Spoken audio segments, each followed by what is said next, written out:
that either. You're going to take the bolster and you'll put the bolster here, and her foot will sit on top of the bolster. Okay. I like kind of being on my knees once they're kind of in good shape and you feel like they can take quite a bit. It's where you feel most kind of like fortified while I'm doing the work, because everything is normally right below me. So I'm going to begin 2 to 3 inches above on that tibia and fibula. I'm going to work my way down. I'm going to focus, this is like a focus point, so I'm going to spend about 1 minute to 1.5 minutes hanging out right in that talus, playing my angles. After I've opened up that talus and a little bit, just the sides of the medial and lateral malleolus, I'm going to come over top of the tarsals. As when you're at the top of the tarsals, same thing in the carpals too, they are a little bit closer together. And then as the bones come down to your toes, they do separate, and so into the metatarsal area. So it kind of V's out like that.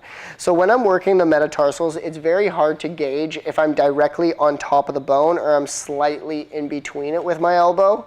And regardless, you're going to feel lots of crunching, snapping, and popping, because also the tendons and ligaments are like surfaced here. So as I'm playing my angles, it's not all scar tissue, but you're cleaning out the crystallization that is adhesing to those tendons and ligaments, retracting them to give it more flow.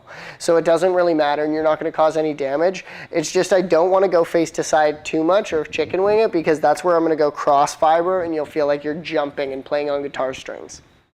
So after I come down and I work into that talus in the corner of the malleolus is, I'm going to start to work over top of the tarsals. And then as I come down the metatarsals, the best way to kind of gauge it where you want your elbow sitting is in between each individual toe. Because your elbow is then going to kind of sit on the top of the tarsals anyways as you're coming over it. And then you carve in between those metatarsals, and then I work my way back up. Then I kind of head down to the next one. And this is just going to make sure I cover the whole surface of everything. And as we're doing that for a meridian for the body, it does, some people will start sweating, their feet will kind of purge a lot, and they'll get really moist, because it is, you're helping drain the lymphatic channels by working the tops of the feet, so it can kind of stimulate a little bit of a flush for them. After I've done each individual metatarsal, I'm going to do the toes. And when I do the toes, I can either hook my fingers just directly under it and kind of just isolate with my guide hand, because I'm pinching off on the sides of my elbow. And I'm just kind of like hot dogging out her toes as I work on each individual toe. Or this is where like it would be good to have like a set of gua sha stones or a shot glass, and then you're going to get that in there. You can even get your knuckle in there, but your knuckle's going to get a little sore after a bit. If I wanted to work on toes, like if I notice a lot of people will come in and they have like hammer toes where they're curled up and they're stuck like this, you're going to really take that gua sha stone and spend about like 7 minutes on each individual toe, and by the end of it they should be straight. So after I've done the top portion of the foot from face to face, I'm going to flip myself over and I'm going to do it again from face to feet. Once I've done that from face to feet, we are going to head to the medial side of the ankle. And then I'm going to work around the medial side of the ankle, but I'm going to demo that, or I'll explain it once I've done the top portion. If you guys want me, do you want me to keep each individual section separate, or do you want me to combine it all right now? You want me to combine it all right now? Okay. So this is where I would end face to feet, because I finished the top portion of the foot. So then we go to the medial side of the ankle, and this is where I begin 2 to 3 inches above. And I'm going to work my way down. Her ankle bone is right here, and I'm going to work my way down. And I'm going to carve around her medial malleolus. Come back to the side of the heel, which is called the calcaneus, and then I am working into that Achilles tendon area. So we call it a horseshoe because it's like you're making a U around your ankle bone. So I'm pulling everything down, or I'll be pulling everything up and in right now, and then when I flip over face to face, I'll be pulling everything down and off.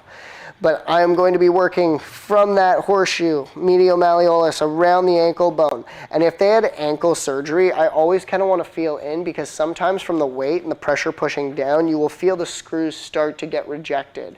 And so then I'll normally tell them to go get them taken out, and then it'll be better to work on the ankle then, because then they'll have less scar tissue.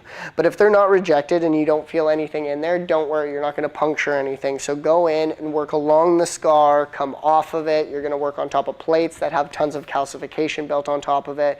So you're just going to help bring more mobility to the ankle itself. So after you work down and around the horseshoe, back to the Achilles tendon, we work down to the heel, and then we're going to carve our way out along, and my guide is just following along the spine of the foot. Everybody's different. Some people are completely flat. Some people have pretty high arches. And you're going to help carve those out when they get to the bottom. So then I'm going to carve all the way along out to the big toe. I would do that from face to feet, and then I'd flip over, do it again from face to face. Then we flip her over into fetal position on the other side, and then I would just kind of get her onto her side. I would tuck the bolster in right here just to kind of for comfort. And then I'm going to do it's okay right now just because I'm just explaining really quickly. Then I'm going to do the exact same thing. I'm going to start 2 to 3 inches above, and I'm going to work my way down around lateral malleolus section of the ankle, back to the calcaneus, up into the Achilles tendon, down to the heel, and out along the spine of the foot to the pinky toe. I'm going to do that from face to face and face to feet. Then I will flip her onto her stomach. Don't worry about that one just yet because that's a completely different